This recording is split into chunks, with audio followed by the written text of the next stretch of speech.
ibikomeye Imana yakunyujijemo byari byo kugira ngo bigukomeze, bibashe no kukwambutsa mu bindi bikomeye uzahura nabyo. Yesu rero ngo asoza abaza ngo none ubwo bimeze gutyo, umwana w'umuntu naza, mbese azasanga kwizera kukiri mu isi? Icyo ni ikibazo buri wese yakwibaza. Ubwo bimeze gutya, ubwo turi guhura n'ibibazo bitandukanye, ubwo abantu batangiye gutakaza kwizera, ubwo abantu batangiye gucogozwa n'ibibazo, mugeni wa Yesu witegure, ari hafi yo kuza kutujyana mu byicaro byiza byo mu ijuru, yateguriye abamwizera bose. Iyo umugeni amaze kubera. twongeye kubasuhuza mwese abakurikiye Irembo Rifunganye, channel inyuzwaho ubutumwa bwiza bwamamaza ubwami bw'Imana, ndetse no gukangura abagenzi kugira bakomeze kuba maso. Tugiye kuganira amagambo y'Imana nahaye umutwe uvuga ngo kugumana kwizera mu gihe cy'ibibazo cyangwa se mu gihe cy'ibigeragezo. Igihe tugiye kuganira nitwa Maniriho Jean Marie Vianney, abandi mwene so muri Kristo Yesu. Ndi umugenzi ukunda Imana kandi ushaka kujya mu ijuru. Rero tugiye kuganira amagambo y'Imana, ariko reka tubanze dusenga Imana. Data wa twese uri mu ijuru, Mana yaremye ijuru n'isi, Mana ikomeye ihambaye kandi ishobora byose. Turagushimiye kuko duhaye umwanya mwiza wo kumva ijambo ryawe. Turakwinginze ngo Umwuka Wera abe hagati muri twe, abane nanjye ugiye kurivuga, kandi ashobore buno butumwa bwiza bugere kure, ubane n'umuntu wese uzaryumva. Imbaraga zisumba byose zizatugote, duhe kuryumva no kurisobanukirwa, dutsindire umubi mu izina rya Yesu Kristo. Amen. Yego, murakoze cyane. Reka dusome amagambo y'Imana ari mu butumwa bwiza bwa Yesu Kristo uko bwanditswe na Luka, mu gitabo cya Luka ibice 18, turahera ku murongo wa mbere. Ni umugani Yesu yaciriye abigishwa be bakundaga kumwumva bakamukurikira. Titiri iravuga ngo umugani w'umucamanza n'umupfakazi wamutitirije. Murongo wa mbere, abacira umugani wo kubigisha ko bakwiriye gusenga iteka ntibarambirwe. Arababwira ati, hariho umucamanza mu mudugudu umwe utubaha Imana ntiyite ku bantu. Muri uwo mudugudu harimo umupfakazi, aramusanga aramubwira ati, ndengera ku mwanzi wanjye, amara iminsi atemera. Tubisubiremo, amara iminsi atemera. Ariko ahageze aribwira ati, nubwo ntubaha Imana kandi sinite ku bantu, ariko kuko uyu mupfakazi anduhije, ndamurengera wadahoraza iminsi yose akandushya. Nuko umwami Yesu arababaza ati, ntimwumvise iby'umucamanza ukiranirwa yavuze? Ubwo bibaye bityo, Imana se yo ntizarengera intore zayo zitakira ku manywa na nijoro? Mbese yazirangarana? Ndababwira yuko izazirengera vuba. Ariko umwana w'umuntu naza, mbese azasanga kwizera kukiri mu isi? Umurongo wa 8 turaza kuwutindaho cyane, kuko twavuze ko intego y'icyigisho ni ukugumana kwizera no mu gihe cy'ibibazo. Hari ukuntu ibibazo biza ku mugenzi bikaba byinshi, bigatuma atakaza kwizera, bigatuma acika intege, akumva ararambiwe. Niho bamwe batangira kwicira inzira, niho abandi batangira gusubira inyuma kubw'igihe kirekire amaze mu bigeragezo cyangwa mu ntambara. Ariko tugiye kuganira amagambo y'Imana. Yesu yaravuze ngo ni umugani yabaciriye kugira ngo abigishe uko bakwiriye gusenga ntibarambirwe. Imana idufashe kandi duhe kumva aya magambo. Ukwiriye kugumana kwizera kwawe. Aya ni amagambo y'abamaze kwizera Yesu Kristo, nibo turi kuganira nabo. Ariko uramutse uyumvise nawe utaramwizera, wamwizera kubera ko nicyo kigukwiriye. Bibiliya iravuga ngo nta mahoro y'umunyabyaha, nta mahoro yo mu byaha, kandi ngo isi iri gushirana no kwifuza kwayo. ngo rero ubaye utarizera Kristo Yesu uruhura abarushye, nagushishikariza kumwizera. Ariko wowe wamaze kumwizera ukaba uri kurwana intambara, wowe wamaze kumwizera ukaba uri mu bibazo bitandukanye, wowe wamaze kumwizera ukaba ufite ibintu biri kugucogoza, nagushishikariza kugumana kwizera nubwo ubona ko ibyo urwana nabyo bifite imbaraga, ariko hari Imana ibasha kukurengera ndetse no kugukiza nk'uko yabikoreye uyu mupfakazi. Yesu yagaragaje ko mu mudugudu umwe hariho umucamanza. Yavuze ngo ntabwo yubahaga Imana, nta nubwo yitaga ku bantu. Hepfo gatoya yavuze ngo yarakiranirwaga. Mu yandi magambo, yakoraga ibyangwa n'amaso y'Imana. Kuba Bibiliya yagaragaje ko uyu muntu atubahaga Imana ntite no ku bantu, bivuze ngo nta mpuhwe yagiraga, nta n'imbabazi, yarebaga inyungu ze gusa. Kandi noneho akaba yari umucamanza wo gufasha abantu no kubarenganura. Mu yandi magambo, ahangaha uramutse usesenguye wasanga uyu mucamanza utaritaga ku bantu. Bibiliya yasobanuye neza, ntabwo yajyaga akora ikintu kiri mu nyungu za rubanda, ahubwo yakoraga ibintu biri mu nyungu ze. Umunyarwanda yigeze guca umugani ngo inkware y'inyabugingo ngo itora mu itongo ry'uwayihigaga. Mu yandi magambo bisobanuye iki? Birasobanuye ngo aho wagapfiriye Imana igihakurindira ukaba muzima. Haleluya. Aho wagapfiriye Imana ifite ubushobozi bwo kuhakurindira ukaba muzima. Muri iyi minsi hari abantu bamaze gukura ariko bashobora gusubiza amaso inyuma, ukisanga hari ibihe wigeze unyuramo wabonaga utari bubashe kubirokoka, ariko Imana y'inyamaboko, Imana y'inyembaraga, Data wa twese uhoraho, Imana ishobora byose, ikakurindira muri ibyo bihe. Ubu ngubu ukaba uri umuntu ukomeye, ukaba uri umuntu ufatika, ukaba uri umuntu w'umumaro, abantu bashobora kwiyambaza ukabagirira neza, ukabafasha. Nibwo bushobozi bw'Imana. Iyo Mana rero ibasha gukora ibyo. Iyo Mana yagukuye mu bintu bikomeye, iyo niyo nongeye kukubwira ngo wongere uyizere, wongere uyigirire icyizere, ugumane uko kwizera. Iyagukijije ibyo ngibyo izakomeza no kugukiza. Nuko uyu umupfakazi agira ikibazo, arenganywa n'umuntu. Ntabwo Bibiliya yasobanuye ikibazo yagize uko kingana, ariko ngo yabwiye umucamanza ati ndengera ku mwanzi wanjye. Biravuze ngo yari yagize umuntu utuma atagira umutekano, ajya gusaba kurenganurwa. Birashoboka ko wari wamurengereye ku isambu, birashoboka ko wari washaka kumunyaga umutungo, birashoboka ko wari uwo yakoreye akanga kumwishyura, birashoboka ko yashaka kumugira nabi mu buryo bumwe cyangwa ubundi Bibiliya itasobanuye, ariko nawe ubyumve nyine yari akeneye kurenganurwa. Ibintu byageze mu rukiko biba byarenze inzego z'ibanze. Ibintu byageze mu rukiko biba byarenze komite y'umudugudu, y'akagari, y'umurenge, bikagera mu rukiko. Bivuze ngo mu nzego z'ibanze abo muri uwo mudugudu bari barananiwe, abona ko igisubizo cye nta handi gitegerejwe usibye ku mucamanza. Arangije aramusanga, umucamanza nawe aramwirengagiza.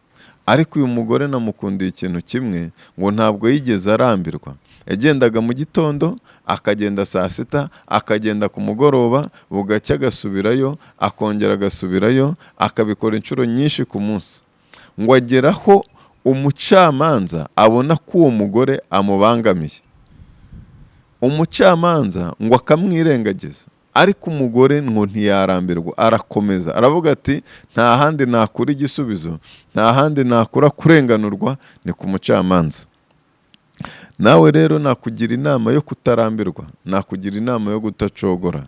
Nubwo ibigeragezo byaba byinshi gute, ariko Uwiteka afite ubushobozi bwo kubigukuramo uko byaba bingana kose. Icyo usabwa ni iki ngiki, ni ugusenga Imana udacogora, ni ukuba maso nturambirwe, kuko umurengezi wawe aracyahari, uwakurenganura aracyahari. Bibiliya iravuga ngo havumwe umuntu wiringira undi muntu, akishima amaboko ye, akimura umuremyi we. Imana wizeye, niba warayizeye, niba utarayizera uyizere uyu munsi, izakurengera. Imana uhora usenga izakurenganura mu bibazo byose waba urimo, mu kaga kose waba urimo. Uwiteka azakubera Imana kandi akubere umurengezi n'umutabazi.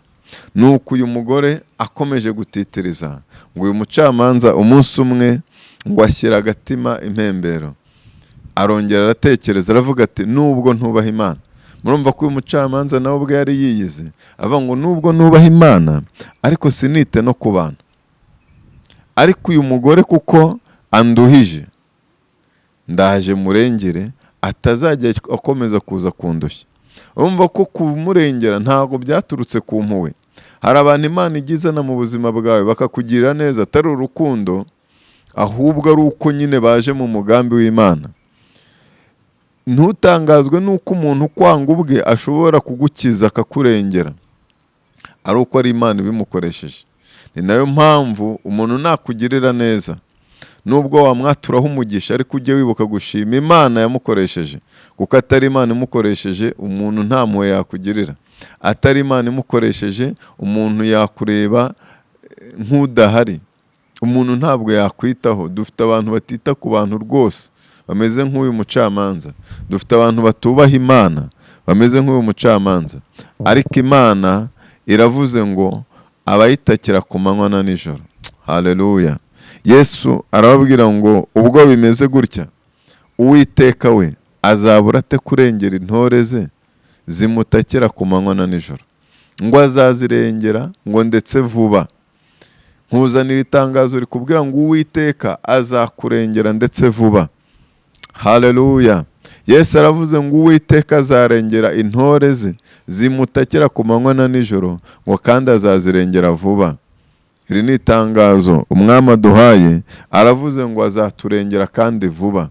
Niba usenga Imana, niba uri mu bibazo bitandukanye, wikwigirira nabi, wikwicira inzira, wisubira inyuma, witakaza kwizera, wicogora, Uwiteka azakurengera mu kibazo cyawe, azakugirira neza. Haleluya. Kalebu yabwiye Mose ubwo Abisiraheli bari bamaze kwitotomba kubw'inkuru abatasi 10 bamaze kubabwira ngo igihugu twagiye gutata ni cyiza, ngo ni icy'amata n'ubuki nk'uko Uwiteka yakitubwiye, ngo ariko biragoye ko twakinjiramo. Bo barebye igihugu babona ni cyiza, nibyo Uwiteka ntiyababeshye. Nkuko nawe ajya kubwira ati nzakugira gutya, nzakugira gutya, nzakuzamura, nzagukiza, nzakurenganura, uzaba gutya, uzaba gutya. Rimwe ukabyizera, ubundi ntubyizere. Abisiraheli nabo baravuga bati igihugu ni cyiza rwose, ariko ngo harimo abanaki. Birashoboka ko wabona abanaki nawe imbere yawe. Birashoboka ko wabona imisozi ihanamye imeze nk'abanaki. Bavuga ati ntabwo twakinjiranamo bari abantu twabonye. Nuko ngo iteraniro ryose ry'Abisiraheli ricika umugongo, rivuza induru, riravuga ngo tugiye gushirira mu butayu. Ariko ngo Kalebu na Yosuwa barahaguruka barahamya. Kalebu ngo aravuga ngo igihugu twagiyemo ni cyiza. Arababwira ngo abaho Uwiteka niba twishimiye azakitugabiza, azakiduha tugihindure, ngo kandi abaho tuzabarya nk'imitsima. We ntabwo yitaye ku bunini bw'abanaki, ntabwo yitaye ku burebure bwabo, ntabwo yitaye ku gukomera kwabo, ahubwo yarebye imbaraga z'Imana zibasha kumubashisha kwinjira muri icyo gihugu. Nawe ntukajye wibagirwa imirimo y'Imana yagukoreye, nibyo bizakubashisha kugumana mu ukwizera. Iby'Imana igukorera ni impamvu, ni ikiraro cyo kugira ngo ubashe no gutambuka urenge n'imbere hazaza. Imirimo Imana igukorera, aho Imana igukura, ni iturufu yo kubasha gutuma ukomeza urugendo. Ntukibagirwe imirimo y'Imana. Nujya ubona ugeze mu bikomeye, ujye wibuka ahandi Imana yagukuye. Ntukajye wibagirwa ibikomeye Imana yakugiriye. Pawulo yabwiye amagambo meza Timoteyo njye nkunda cyane, aravuga ngo ntukajye wibagirwa, ujye uhora wibuka Yesu Kristo wakomotse mu rubyaro rwa Dawidi.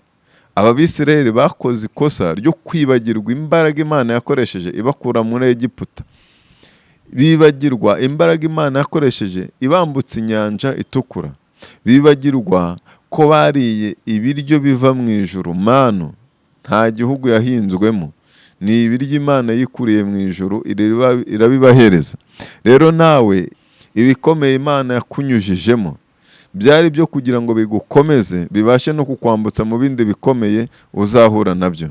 Yesu rero ngo asoza abaza ngo, none ubwo bimeze gutyo, umwana w'umuntu naza, mbese azasanga kwizera kukiri mu isi? Icyo ni ikibazo buri wese yakwibaza. Ubwo bimeze gutya, ubwo turi guhura n'ibibazo bitandukanye, ubwo abantu batangiye gutakaza kwizera, ubwo abantu batangiye gucogozwa n'ibibazo, Bibiliya iravuga ngo mu minsi y'imperuka hazabaho ibihe birushya. Ibyo bihe birushya twabyinjiyemo, ngo abantu bazaba bikunda, bamwe bazaba bakunda impiya, abandi bakunda ngo ibibanezeza, ngo abandi batumvira ababyeyi, abana basuzugura ababyeyi, ababyeyi bangane n'abana. Ibyo byose twagiye tubibona.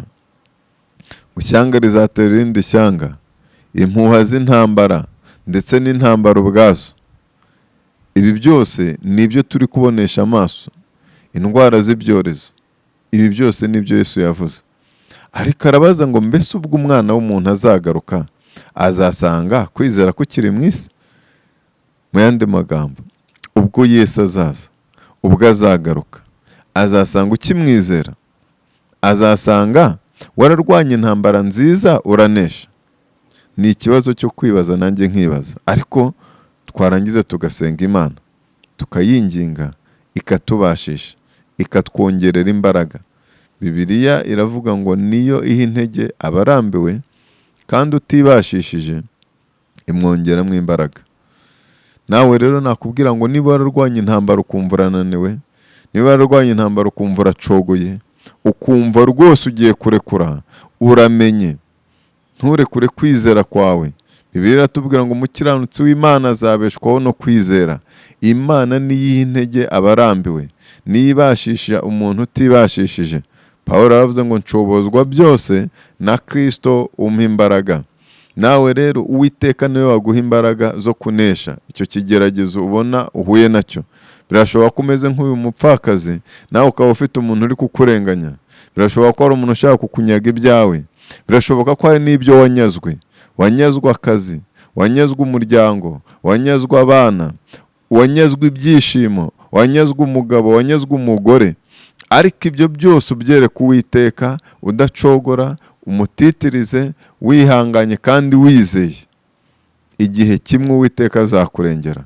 Yesu yavuze ngo, mbese ubwo bimeze bityo, Uwiteka we ntazarengera intore ze zimutakira ku manywa na nijoro?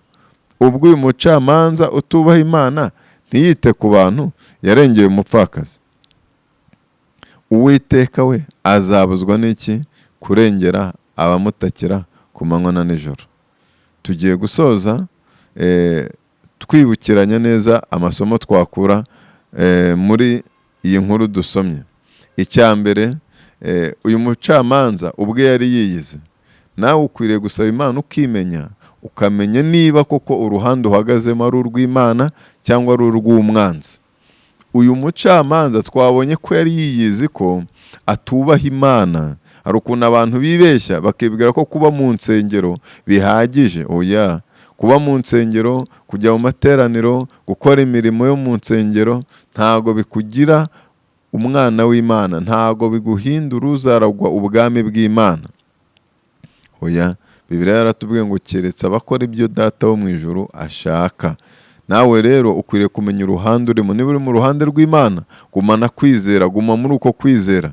Ariko niba utubaha Imana, ukwiriye nawe gutera intambwe ukizera Yesu Kristo, umwana w'Imana wapfuye ku bwacu, ugahindurwa umwana w'Imana, ukaba mu bantu Imana izajya irengera. Imana irengera intore zayo. Uri mu ntore z'Imana cyangwa ntabwo uri intore zayo? Ariko intore z'Imana, Imana izazirenganura. Hanyuma twabonyemo umupfakazi wari ufite ikibazo. Ariko uyu mupfakazi yari umunyabwenge kandi yari afite kwihangana. Dufite abantu basenga Imana ariko batazi kwihangana. Uyu nguyu nubwo yagize ikibazo ariko yamenye ahantu ikibazo cye cyamukemukira. Dufite abantu rero bahura n'ibibazo bagatangira gushakira mu zindi nzira zitarimo kubaha Imana, bakicira inzira, bakiremera ubucocero. Ariko uyu mucamanza, uyu mupfakazi yamenye ko ikibazo cye cyamukemukira hehe? Ku mucamanza. Arahaguma amwizirikaho. Nibyo byatumye ntabwo uyu mucamanza yamurengeye kubw'impuhwe, ahubwo nuko yatitirije. Nawe rero nakubwira ngo umenye ko ikibazo cyawe cyose, ibyananiye abantu Imana irabishoboye, ibyananiye abo mu miryango Imana irabishoboye, ibyananiye ababyeyi, ibyananiye uwo mwashakanye, ibyananiye abayobozi bo mu nzego z'ibanze, ubizanira Uwiteka. Imana irabishoboye. Uwiteka azakurengera numwizera, Uwiteka azakurengera n'udacogora, Uwiteka azakurengera nukomeza kwihangana. Kandi twabonye ko Imana ifite imbaraga zo kurengera intore zayo. Ariko si ubwo Yesu yenda kugaruka azasanga ukimwizera? Nubwo hari ibibazo byinshi, ariko ukwiriye kugumana kwizera no muri ibyo bibazo. Nicyo kizakugira intwari yo kwizera, nicyo kizatuma udacogora, nicyo kizatuma ubasha kunesha isi. Bibiliya iratubwira ngo unesha niwe nzagira inkingi yo mu rusengero. Imana ibaha umugisha kandi Imana ibagirire neza. Uwiteka akomeze kubishimira kandi abigwirize imbaraga. Kadusenga Imana ku bw'aya magambo kandi Uwiteka tugire neza. Data, nanone tugushimiye aya magambo. Ubwacu ntago twakwishoboza kuguma mu kwizera kuko ibiducogoza ni byinshi, ariko turagusabye ngo umwuka wawe wera aza tubashishe kandi adushoboze. Umuntu wese wumvishe aya magambo muhe umugisha, kandi imbuto y'Imana ikomeze kwera rwose mu mutima we. Mwuka wera nagumane natwe kandi uduhe kuguma mu kwizera. Ni mu izina rya Yesu Kristo tubisabye, amen. Imana ibahe umugisha. Shalom.